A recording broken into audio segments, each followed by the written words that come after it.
Yeah, it looks like we're at good enough mass to get started. I'm Bartice Cox, and I direct the marketing and communications at Groundswell.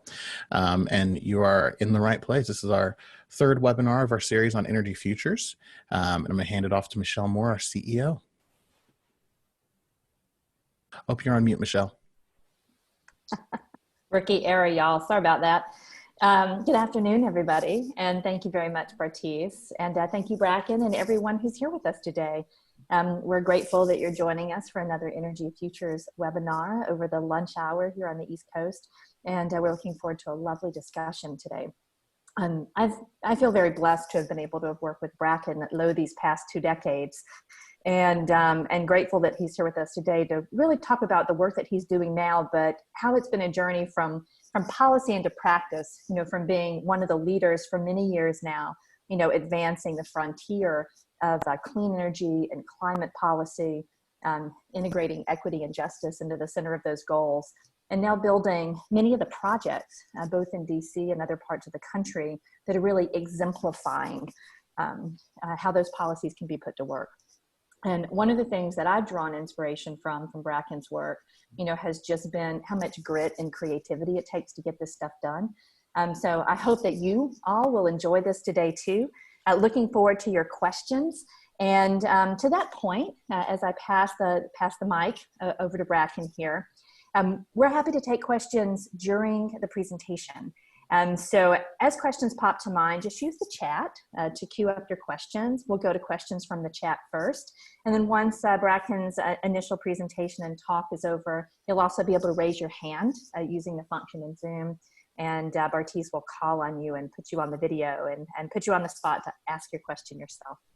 So with that, Bracken, please take us through. Great. Well, thank you, Michelle. It's been a couple decades of making it up as we go along and trying to figure out how to build a clean energy economy. I like your opening with the notion of grit and creativity. Actually, going back, I've been working with Groundswell since it was first started, and the founders of Groundswell came to me and said I'd been doing all this sort of federal policy work, and they wanted to put the ideas to work in the Washington, D.C. community, looking at how to retrofit homes, looking at how to create wealth for low-income communities, looking at how to create value out of a green economy. And it was a great eye-opening a creative dialogue to figure out how to actually put the work into practice. And I feel like in this world and in this space, we don't have enough examples about how to actually structure new rules for the economy and then move in and actually change how we do business. It's hard work. It's very, very creative work. And there really isn't a clear guidebook. And that's kind of where we are with the climate crisis, with the economic crisis that is deepening as we speak, with the tremendous public health emergency that we find ourselves in. Michelle also asked me to kind of talk a little bit about myself, which I don't, as a matter of course, kind of bring all this stuff together, but it's kind of an interesting challenge. My background, I started out actually in art school. I grew up in a family of artists. I started out pursuing a body of creative work and really decided that the work that I was most interested in was about direct applied change.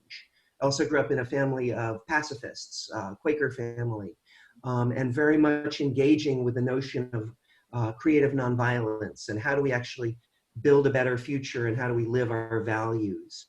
And that was very much a piece for me as I was thinking about trying to do creative work in the world.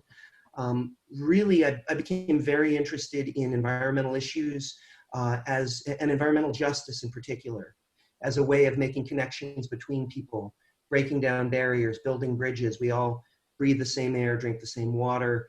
Surely we can find solutions together and find common cause. So it's this kind of my work in very, very technical energy and finance and engineering actually comes out of a faith-based motivation and a kind of a creative intention and a commitment of practice. And I'm also incredibly excited by Groundswell, and especially where Groundswell has gone under Michelle's leadership and the current team, really going deep on faith-based communities and frontline communities, engaging issues of justice through these very applied questions of how we rebuild. And maybe just kind of closing this little set of thoughts, one thing that's always kind of excited me in the spirit of creative nonviolence, you know, Martin Luther King has a quote that darkness cannot drive out darkness, only light can do that. The notion that negating something bad is not the same thing as building something good. That the sort of affirmative, creative, aspirational work has its own logic, it has its own mandates, it's hard, and you really have to focus on the goal that you want. And so building a clean energy economy is not the same thing as making it expensive to pollute. It's not the same thing as shutting down bad actors. But there is a project that we have to embark on as a global community of building a better world, driving trillions of dollars of new investment into the foundations of a more productive, more just, cleaner, and more regenerative economy. And that's really what we're talking about. So moving from that kind of value-based proposition into one of policy, I wanted to just share a couple slides. I thought it would be easier to show some pictures and tell some stories around them. And the first thing I'd like to show you, just take me 1 second to pull this up. So about a dozen years ago, I had a wonderful opportunity to work with a then congressman who was in the minority in the House of Representatives, Congressman then Jay Inslee from Washington State. And I was pulling together a coalition of labor and environmental advocates really around this concept of organizing people around the jobs involved in building a clean energy economy, building climate solutions. We called ourselves the Apollo Alliance, and we really liked this vision of an affirmative, aspirational, patriotic goal of rebuilding things in a way that's good for people, good for communities, and good for productive industries. Governor Inslee, now governor of Washington State, then Congressman Inslee, had an Apollo jobs bill that he was pushing. It was really the first effort to think about what is a comprehensive clean energy bill to retool the whole economy. Since then, there have been other climate bills, but this was the first. And so he reached out to me because we were both playing around with this, his chief of staff, Brian Bonlander, reached out to me to help put together that bill. It was a wonderful challenge looking sector by sector. You know, what's in this for iron workers? What's in it for custodial workers in buildings? How do we go sector by sector and rebuild the economy around the investment in climate solutions? Somewhere along the way, I got asked by Island Press to write a book about this work, about kind of creative organizing at the intersection of environment and climate solutions and jobs.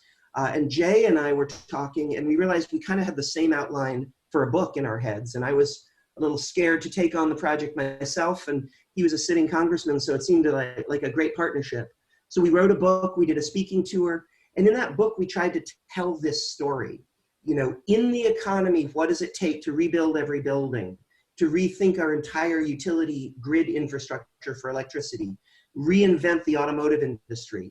So we wrote Apollo's Fire, moved on. I did a lot of work on the Recovery Act, on climate bills, and started just banging my head into the limitations of what you can do with federal policy. Got very interested in how to move dollars into the economy. Was invited, I helped start the Center for American Progress's energy program, and began working with President Clinton, who was running the Clinton Global Initiative, to look at institutional investors. How do you take union pension funds and put them to work so the deferred income of retirees are going into building a new energy economy?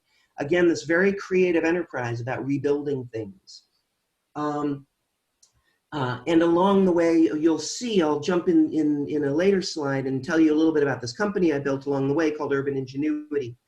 Long story short, when Governor Inslee jumped into the presidential race, you know, I said I would love to help and do whatever I can. and had this incredible luxury working with Sam Ricketts, who was his longtime climate policy staffer, and a very, very smart policy and political person named Maggie Thomas, who'd been doing a lot of creative policy work in California, and jumped in and built a national policy program to run a presidential campaign solely around the regenerative opportunity of rebuilding the economy. And I love this picture. I just wanted to include it. This is our announcement of our Evergreen economy plan. This was our fundamental jobs and infrastructure bill. And we rolled it out at the DC Water Blue Plains sewage treatment plant, wastewater treatment plant over in Anacostia. And it's counterintuitive that you'd go to a wastewater plant to unroll major economic policy for a presidential campaign, but it really captured what it means to actually rebuild. Behind the governor there in that picture is a very large cogeneration plant, capturing polluting methane, putting it to use to create clean energy. At the base of the podium are the captured solids that are used as a soil amendment. This is all about taking waste and turning it into something productive. This is about taking things that will destroy us and turning them into opportunities for jobs and growth. On the left, you see a picture of the World War II mobilization.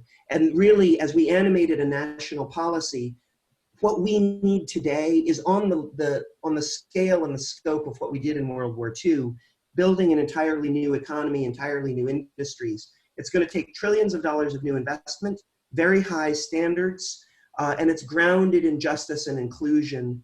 We don't have environmental justice challenges accidentally. They're the result of generations of redlining and denying voice and power to specific communities.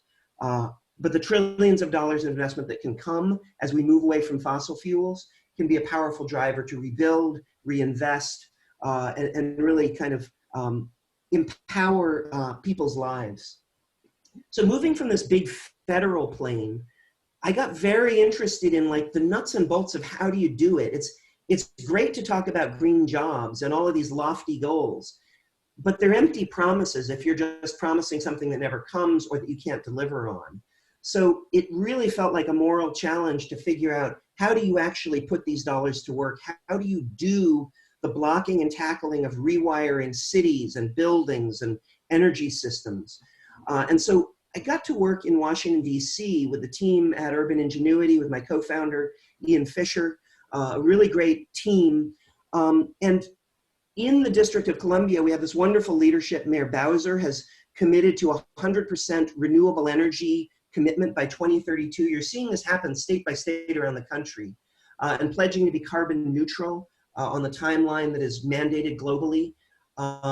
There's a whole set of specific policies about disclosing the energy performance of buildings into the market. And we're also looking at how to rewire the grid so that the utility company can actually recapture their investments by building smart grids and batteries and solar panels instead of just more substations that aren't necessarily adding to the quality of people's lives. And then we have this whole ecosystem. We're building a green bank to finance projects. There's something called the Sustainable Energy Utility that's taking subsidies that are coming from ratepayers and putting them to work in low-income communities and nonprofits, putting in LED lighting and financing things. We've got a solar subsidy program that I'll tell you more about later, a financing program called PACE that my company Urban Ingenuity runs, and of course Groundswell here in the district has a tremendous footprint, cast a very long shadow in terms of doing good works. Let me see if I can advance this. Oh, there we go. So this is a company, Urban Ingenuity. We launched really to create this program called DCEPACE. PACE it works with the tax code. So this gets, going from policy to practice, going from, 40,000 feet up in the clouds to like really wiring the solutions. We created this program called Property Assessed Clean Energy Financing, and it uses the tax code, pretty technical financing solution, but you're basically creating very long dated financing tied to energy projects so that as you save money, you pay them back with a simple bill that's tied to your property. So instead of taking on debt in your name or your credit, it's just attached to the building. Same thing we do for hooking up to broadband or natural gas lines. This is just a way of making your building pay for the energy savings so that the savings actually cover the cost of the tax payment over time. We also do a lot of work at district energy scale, working with campuses on these resilient microgrids powered by clean energy, super efficient, creating more benefit back. And then we've done a lot of work on solar and affordable housing, and actually how do we put together pools of solar and make the benefits available for nonprofits who can't take advantage of some of the tax benefits that big corporations use every day. We started a partnership with a group called the National Housing Trust called NHT Ingenuity Power, and I'll tell you about some of those deals too. So actually this is, I'm just going to tell you about a couple projects and then maybe turn it over to Michelle, and we can have more of a conversation. That'll probably be more interesting to listen to anyway than just a one-sided monologue. But this is showing you a project that we did under the district's Solar for All program. And what Solar for All does is it gives you a subsidy on the front end, but you have to commit to give away free power to low-income residents in the District of Columbia and cut the utility bills for working families by 50% for the life of the project. This was a 15-year project. I think now they've increased the ambition and they're done on a 20-year basis. But this was the first pilot year of the program. So we joined with the National Housing Trust, and we brought together 6 different property owners who were building affordable housing in the district. And we created a vehicle to own and finance and structure solar on 24 properties. We built 1.5 megawatts of solar, and we're giving away we're giving away 50% of it for free for the next 15 years. And that's cutting the utility bills for several hundred families in the district over the life of the project for that 15-year period. So this is a beautiful example of using clean energy not only to restore the environment and this notion of stewardship, cutting air pollution and asthma threats, but also helping make housing literally more affordable. And we also use some of the benefits to flow back in for community benefits, paying for computer rooms in the property, things like that, creating public benefits out of the public good of the clean energy and directly capturing those dollars and putting them to work. The next project is really kind of the other end of the spectrum. This is using our PACE program. This is the new Major League Soccer stadium that was built here in the district. $350 million capital project, major economic development effort, getting structured by Goldman Sachs. And there's a lot of bond financing, but they were ultimately limited in terms of how much money they could actually spend to build it out. We came in and showed them how to use LED lighting on the field instead of the wasteful lighting, capturing stormwater. There's actually, those canopies are getting solar installed right now by a local contractor called New Columbia Solar. And so we're building out this green LEED gold anchor piece of economic development, and we're actually using the savings created by the property to pay off the capital cost. So a really kind of creative use of financing just to build better. This is a lovely project. This is one of my favorite projects. It's over in Anacostia, which is an area of the District of Columbia that's been bypassed too often by waves of economic development and rapid growth in the nation's capital. So on Martin Luther King Avenue, right in the middle of Anacostia, it was an abandoned property for a decade or more, and it was being redeveloped by a nonprofit community service organization called the Forest Southeast Family Strengthening Collaborative, providing direct services to local community members. And then the ground floor has a bookshop and cafe, bringing amenity value to the street life.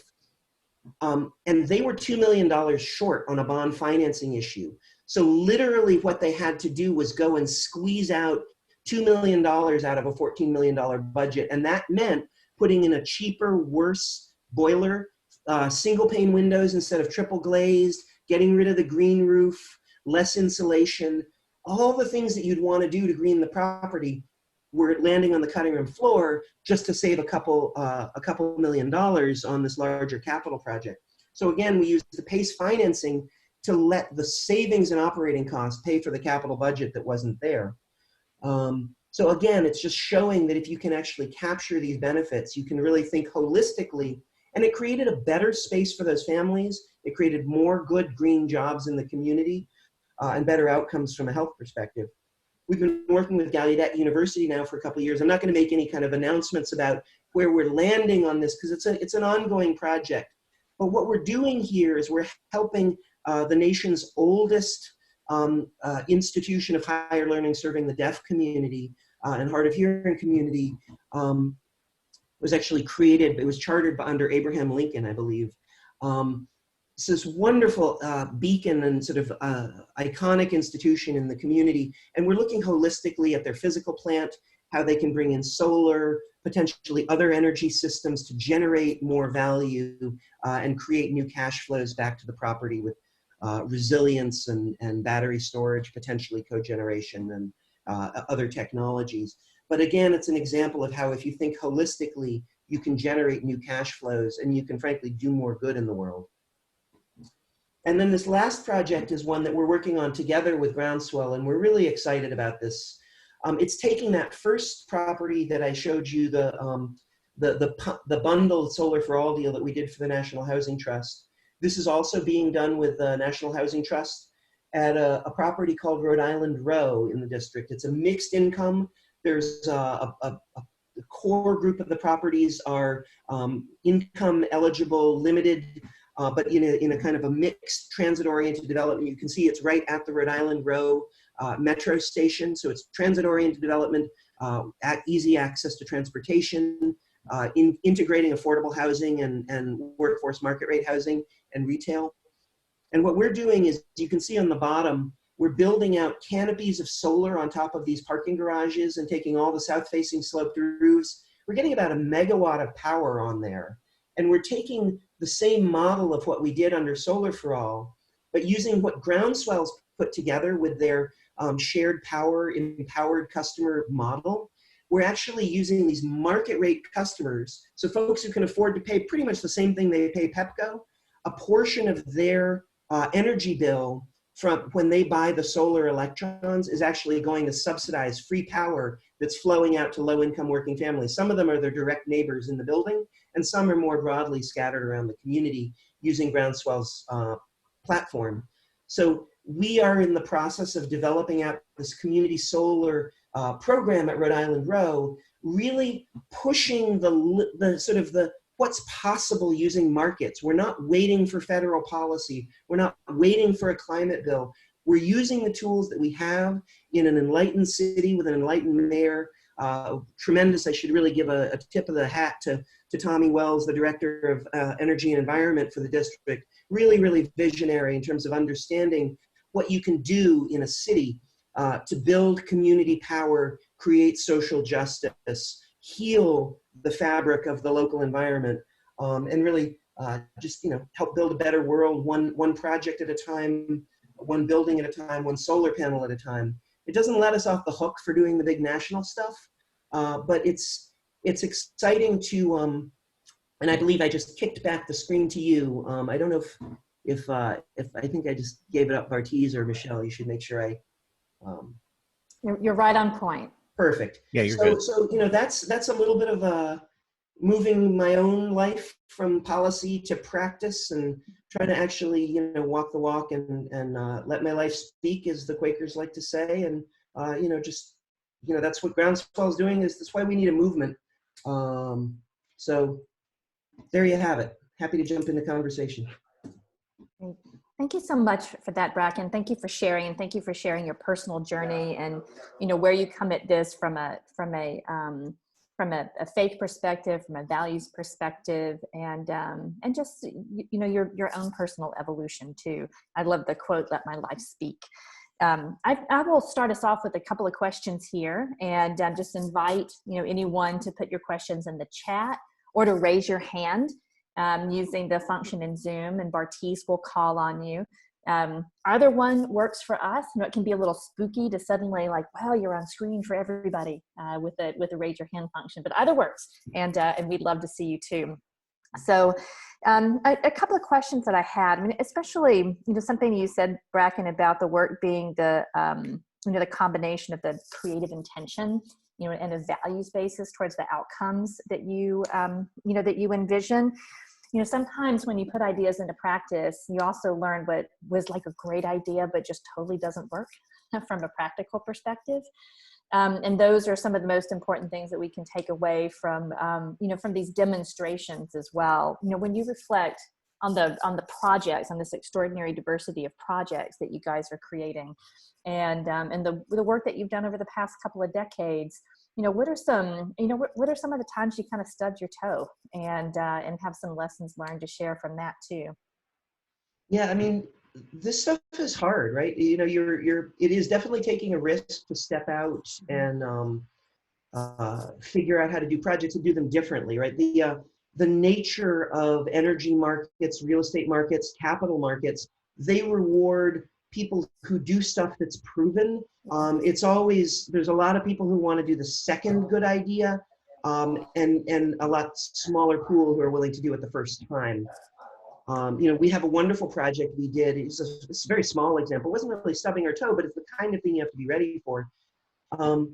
Through the PACE program, there's an easy storage facility up in Northeast DC that wanted to do solar plus green roofs, bring these two technologies together, make them work within the stormwater program. So the building's actually, it's just a big box. It's a storage facility.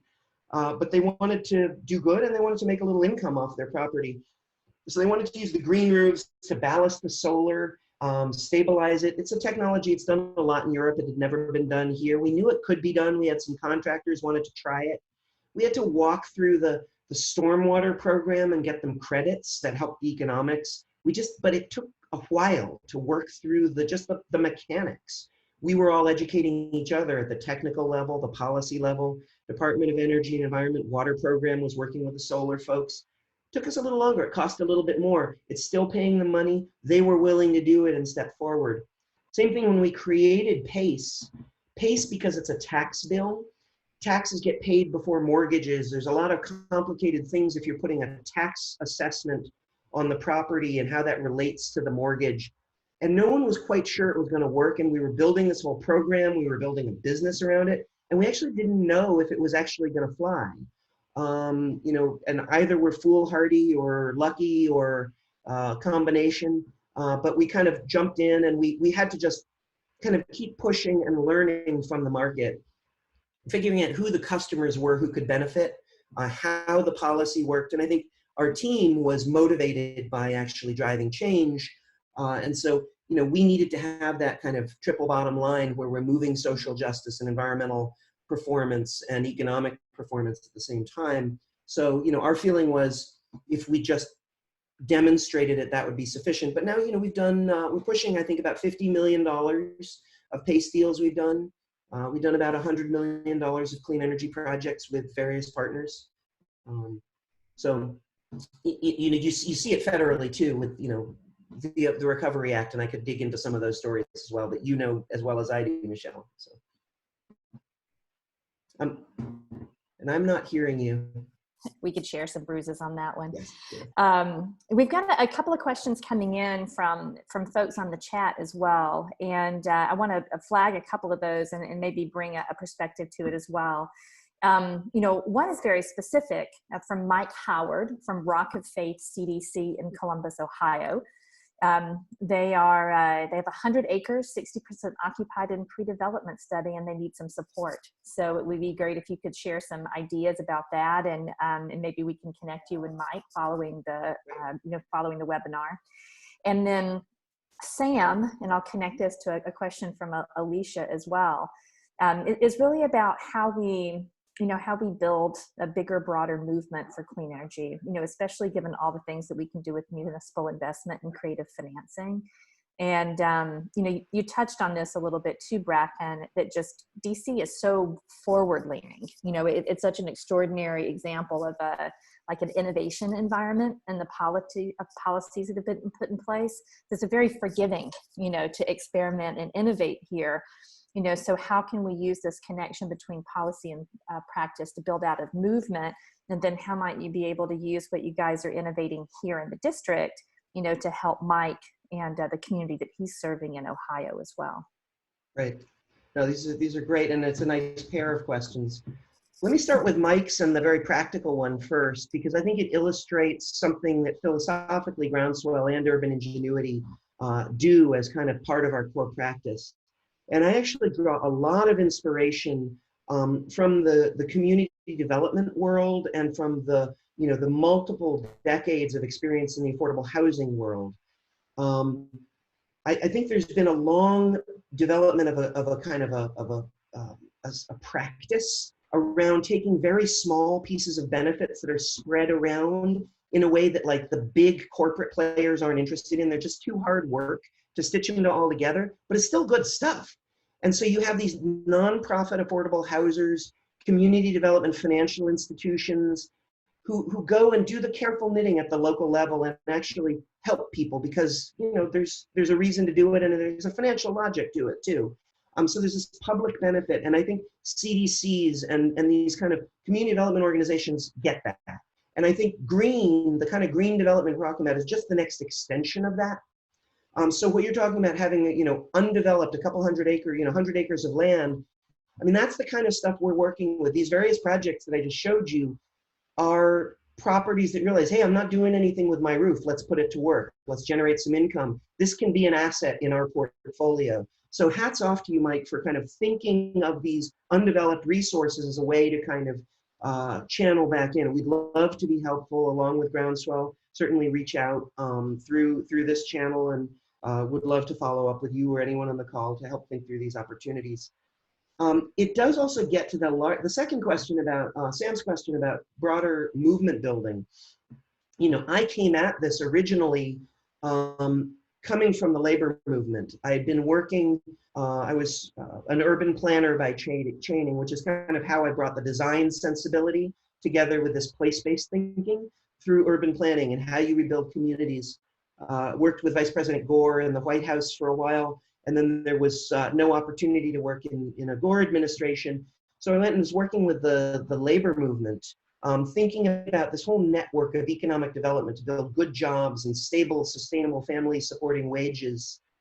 And I think there's tremendous common cause here with communities, frontline communities around environmental justice and public health, the good jobs that can be created with high wage standards, elevating labor markets, elevating environmental performance, these place-based investments in infrastructure and high road, high standard development. There is a natural common cause if we focus on that organizing principle and then we build the economy around it. And the amazing thing is when you follow this, it works just as well in urban communities that have been dealing with disinvestment and concentrated toxic negative land uses. It works just as well when you go to rural communities and you look at farmers or Native American reservations where they've kind of been denied opportunity, capital investment, broadband access, the things that plug them in. So, I mean, I think this is an agenda that cuts across party and ideology. It cuts across race and class and religion about finding common cause to build a better economy. And if you think about it, this is the kind of the best side of American tradition. Building a middle class, lifting people up. It's the same logic as FDR's New Deal, rural electrification. In our best tradition, this country leans into broadening the middle class, public education. These are things where we realize we do better when we find common cause and we go together. And there's tremendous work going on right now. We can talk more about the particulars, but groups like the Sunrise Movement, Climate Justice Alliance, Groundswell with all their really applied work, and then Blue-Green Alliance on the labor front. And frankly, there's really good stuff coming out of evangelical Christian and conservative Republican folks who are trying to get climate work done too. So it's non-party. And that's a wonderful segue, Bracken, into the next questions. And I'm going to pair these two. And this is really thinking about green stimulus and green recovery, and informed by the great projects that you're doing. This is from David Blockstein, and also an amen on this question from Christina Bowman.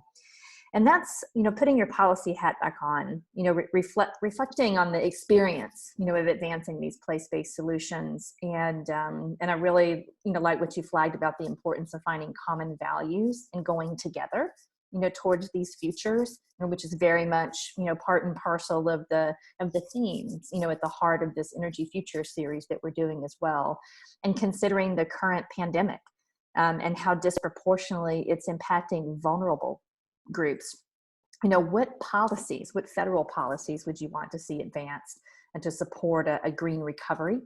And also, how do we really continue to push and message these types of community clean energy projects that also acknowledge the current crisis, right? Because I think that particularly for people who are hardest hit, who've lost their jobs, who are unemployed, who are suffering in terms of their health and well-being, whose communities have been hardest hit, it can be really hard to talk about the future, especially a future that looks different or has a lot of investment focused on it when people are hurting today. And so would love you to weave those things together and talking about a path forward for message and engagement on what we're doing. And then also, what needs to happen to push these right ideas up into a federal recovery package or stimulus package, depending on what terminology you're using. And actually those are important, right? They're, the difference between stimulus and recovery. And I think it's important to ground any conversation about our current, we're doing this as a webinar from our homes, right? Like this is an unprecedented reality that we find ourselves in. And I think it's really important to ground any conversation about the current moment in just a very, a profound sensitivity and respect for the fact that people are dying, people are losing their homes, utility shutoffs, small businesses closing. I mean, this is serious business. So the urgency of the trillions of dollars that are unfolding are, first of all, just to help people pay for food and shelter and basic health care, child care, manage the crisis. When you move beyond that, though, I mean, we've shut down the economy, 25% and more people unemployed. The idea of stimulating the economy to get it moving again is critically important. Behind that stimulus, though, there's the need for recovery, because this is a huge hit. I mean, we're going to be living with this for a couple of years at a minimum.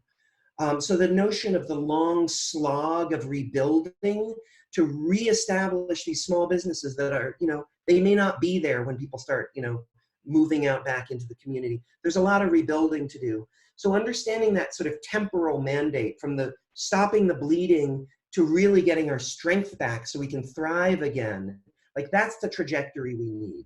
So stimulus to recovery is really important. Michelle and I had this, the privilege of working, in different ways alongside the Obama administration to build the American Recovery and Reinvestment Act. That was less than $1 trillion. It was 800 and some billion. And, we blew that out of the water just in the last couple weeks in terms of money that's flowed. But it did a lot of good work on, some of that money flowed into very, very fast acting things. Some of it flowed into rebuilding manufacturing plants. It was about, or retrofitting homes. About 90 billion of that package went into green things, weatherization, battery manufacturing for electric vehicle supply chains, building smart grids and smart meters in local utilities. A whole constellation of things happened. There's a sense of hesitance, I think, on the part even of some Democrats in Congress, both Democrats and Republicans, I think, asking the question of whether greening the stimulus is some sort of a gratuitous special interest, just kind of larding on an extra layer onto this urgency. And I would say emphatically it's not. We're going to spend trillions of dollars when all is said and done within a very short window of time. We don't have the luxury of doing that twice. So when we get the economy moving, we better be darn sure that it's moving in the right direction. And we're at the same moment when we have to spend trillions of dollars to cut our carbon footprint in a matter of years, right? We have less than a decade to get off the path we're on to avoid catastrophic climate change. Real deep human health impacts on low-lying cities, on species, on agricultural communities. So I would put to you that it would be a failure of public policy, not to make sure these investments flow into things that we can live with over 20 and 30 years. And we know with certainty that they have to be decarbonized, they have to be intelligent, smart, community-based assets. And frankly, we're in a much worse situation than we needed to be right now because people didn't listen quickly and early enough to the basic science of public health. And as we move into recovery, we better make sure that our leaders are showing the vision to make sure that these dollars are spent with the same attention to scientific reality and fact, because it would be criminal to spend trillions of dollars on assets that we then have to tear up and undo and find ourselves cash strapped and debt encumbered when we then have to reinvent our economy to be green, low carbon, and regenerative. So these things are coming together. And I think there are a couple of things that I wanted to pull in that you'd shared previously in that answer too, and sharing a little bit of the experience that we had together. You said this at the beginning, Bracken, and that's about values, centering values. And when we were doing the Recovery Act, we were earlier, it was like 2009, 10 years ago, which seems bizarre, but it was. And, technologies were at a very different place than in people's familiarity with technology was at a very different place. And the green aspects of the Recovery Act were sort of separate and distinct from the rest of the Recovery Act in many respects based on where we were. And, what you're suggesting, I think, is a right way, to come at sort of policy, but a lot of things. And it's very much reflective in your work. And that's centering values. Systems produce outcomes according to the values on which they're founded. So when you're talking about green policy, it's not about having a bunch of green stuff. It's making sure that what you're investing in is creating the values-based outcomes that you want to see. And I wanted to follow that on with a question tying into another one of your points about place-based solutions. Place-based solutions that can then be replicated in principle elsewhere. Something else that we learned about the Greens, during the Recovery Act is that it's very hard to get federal money to local people. There are not a whole lot of channels, if you will, and that states and localities are critical partners, to get dollars out. And if you don't have those investment pathways built, and if you don't have the local capacity, like the local institutions, the expertise, in municipal government, to spend dollars towards more sustainable outcomes, the dollars get hung up. And, especially with the local leadership that you guys are driving in many places, and the local leaders, who are on the webinar today, what are the kinds of things that you think people could be doing now, to make sure that localities have the demand, and the capacity to be able to not only influence, federal decision making on policy towards right outcomes, right values-based outcomes, but also have like the capacity. So we're going beyond just like shovel-ready projects, and we have like implementation-ready institutions. There's a lot to unpack in that question. Really, really good stuff. First, I just want to comment on you're talking about systems thinking. And the notion of the values, the intention of the system produce what it's designed to accomplish. There's a great thinker, she's no longer with us, Donella Meadows, who did a lot of the early thinking about sort of ecological systems thinking and how you actually design to the objective, and really understanding that like waste as a concept is a very destructive concept, right? So if you think holistically about no throwaway people, no throwaway places, in an ecosystem logic, all of these things are building materials for future life.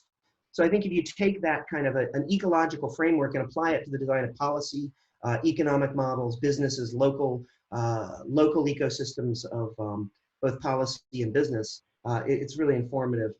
The second thing I think you said that was really important is the crisis that's coming at state and local government. The impact of unemployment insurance and Medicaid payments on state budgets, the collapse of the employment base is going to cascade the tax base for another year or more. So just at the moment, we have this tremendous outpouring of state and local leadership in a large part of the country, passing 100% clean energy bills, green building standards, all these things that are driving that finely grained fabric to create local businesses, hire people to install solar panels, build green, deal with wastewater in innovative ways. That infrastructure is threatened right now by this economic crisis. So the Recovery Act, the stimulus package, whatever's moving now, really needs to take support for states and localities very seriously. Within that, there's a number of things that deal with the crisis that can also help us. Weatherization assistance, low-income housing energy assistance program funding, dealing with water shutoffs. I mean, we're supposed to be washing our hands every 15 minutes. You know, if people can't pay their water bills, we need to make sure that that water is still flowing into their homes. We need to help local water authorities and then also help them regenerate their infrastructure, get the lead out of people's pipes, get the stormwater from stopping flowing in and killing the wetlands. Like, these things are holistically integrated. And it starts by helping to improve people's homes. You know, we need no more Flint, Michigans, right? We can't do that, but those investments can also be job creating, and they can deal with ratepayer issues, and they can drive social justice at the community level. In terms of what we can do, I mean, I think we do need to be good citizens, and we need to push for federal leadership, because in a moment of economic crisis, the federal government is actually the only place that can stabilize state and local budgets. They can deficit spend in ways that states and cities can't.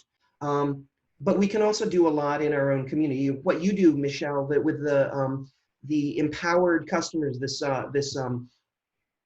community power business model of selling community solar and then putting the dollars back into support paying your neighbor's utility bill. You pay the same amount to the utility, but you take the savings from the solar and you kick it to someone else.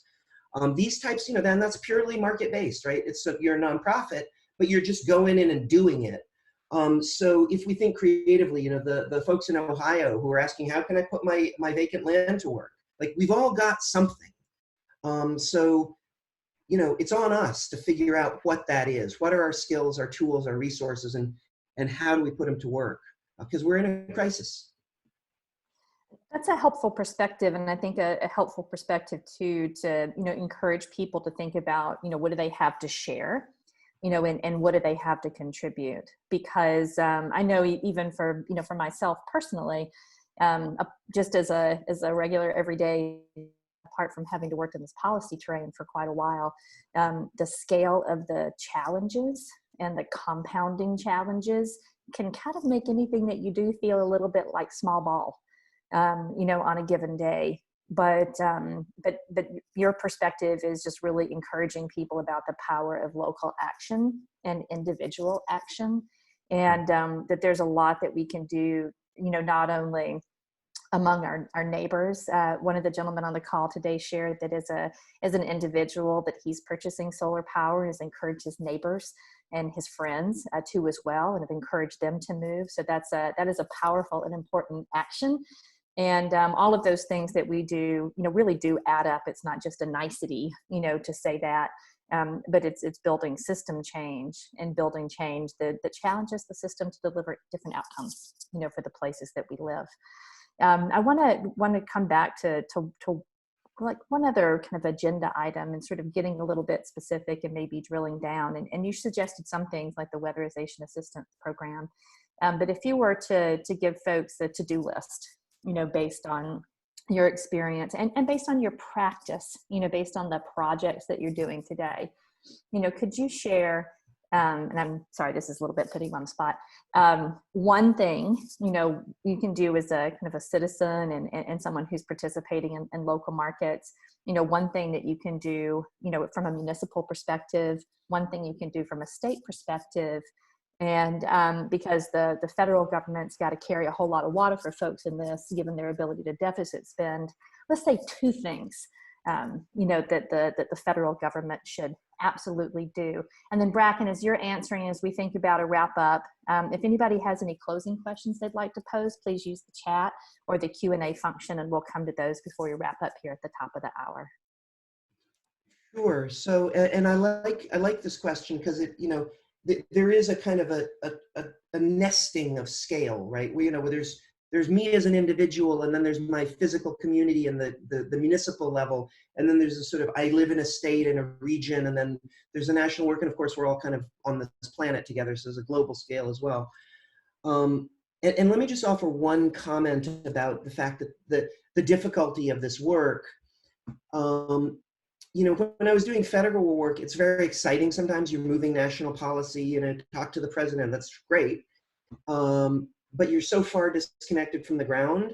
And then when I went and was working on the ground, it's like I'm kicking boilers, but it's like everything feels so small, and it's one project at a time, and you're just getting these incremental wins. And now I'm trying to do both, and I don't sleep enough, right? So you're always having trade-offs, right? So the notion of just kind of self-care, have impact where you are, put your skills to work, and recognize it's not going to be everything, and it will be limited, but figure out how to have impact, and the urgency of that impact, I think, is just recognizing those limits and working with them is important. On the local scale, some of the best work in the United States and globally right now is going on at the scale of cities and towns and communities. That's where infrastructure is built. It's where businesses are formed. It's where the local tax base exists. You can reach and touch your leaders. Municipal debt can finance things. I mean, it's really the economy sits on a collection of local economies. So green building, infrastructure upgrades, smart leadership, dealing with pollution and permitting and all these complex things on zoning and utility regulation and these kinds of things. That's the blocking and tackling. It's where it's in the weeds, but it's really where the work gets done.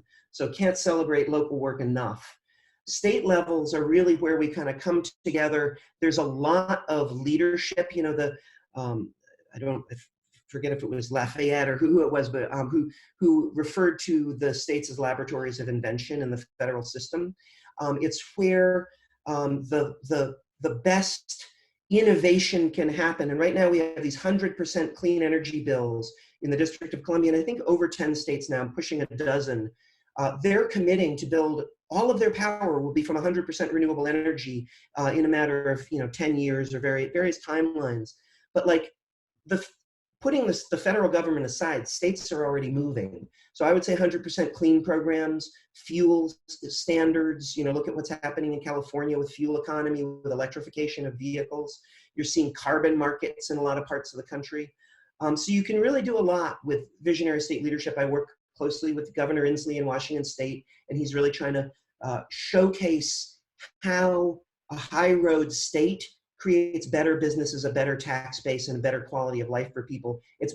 Washington State is both the best place to be an employee and the best place to open a business in two separate surveys. I mean, that's kind of nice. It's not jobs versus, tax cutting race to the bottom is not the way we get there. We can actually lift up the economy in a way that's good for all of us. And then the federal level, I think we need to think very, very carefully about demanding infrastructure investment and getting off of fossil fuels. It's going to be tough. There's economic and industrial transition. We've got to think very, very carefully about what that means for workers in fossil-dependent communities. I would put to you, though, that coal miners are getting hurt a lot more right now by the coal industry shedding its pension obligations and running away from its healthcare obligations through bankruptcy than it is from anything that's happening in the environmental community. There is a transition away from fossil fuels and away from pollution, and we can either get ahead of it and manage it to help workers, industries, and communities navigate that transition in a way that's whole and get to the other side together safely, or we can pit each other against each other and fight region against region. And I'm really hoping that we're going to see people come together in a movement for jobs, justice, investment, and a green economy. We're going to recognize that we've all got common cause. And I think that that's the thread. I guess one last very particular thing, the renewable energy industry has been growing phenomenally and creating a lot of jobs and growth and gains. There's a bunch of tax credits in the current legislation. Under the Recovery Act, that actually grew the renewable energy industry many times its size in California and really transformed how utility scale renewables could work. There's going to be a bunch of things in the tax code and very kind of technical finance policy It's time to figure out how to finance and build a better economy, get Wall Street involved, get Main Street involved, and get worker advocates involved, community advocates involved, because, you know, we're going to sink or swim. Bracken, that's some of the points that you raise are actually a wonderful segue into our last question that for the day, and into which you should also wrap up your closing thoughts. And those were from Raj Krishnamurthy, who's also a Groundswell board member, and from Michael Howard. And they're both observing, you know, where petroleum economics are right now. You know, that they're in topsy-turvy, and that you know, the costs are even or lower, you know, for green up front. And obviously, you know, fossil fuel, the long-term costs, O&M, safety, you know, all the impacts that fossil fuels have, massively dwarf, you know, what it costs for O&M and you know, just ongoing maintenance for green fuels. You know, what kinds of opportunities do you think there are in that moment? You know, how do you see the, you know, complexity of our current situation, the renewable supply chain, et cetera, and creating a moment of opportunity here in which we should act? So and your reflections will be also our closing thoughts for today's webinar. Great. So yeah, when we put together Governor Inslee's Evergreen economy policy plan, we had 4 principles: investment, standards, rooting these investments in community-based justice, and taking seriously the transition away from fossil fuels. It's a certainty that we actually have to get to 100% clean energy. And that's a complicated proposition, but that's the path that I think we ultimately are on. We have to be a zero carbon economy quickly.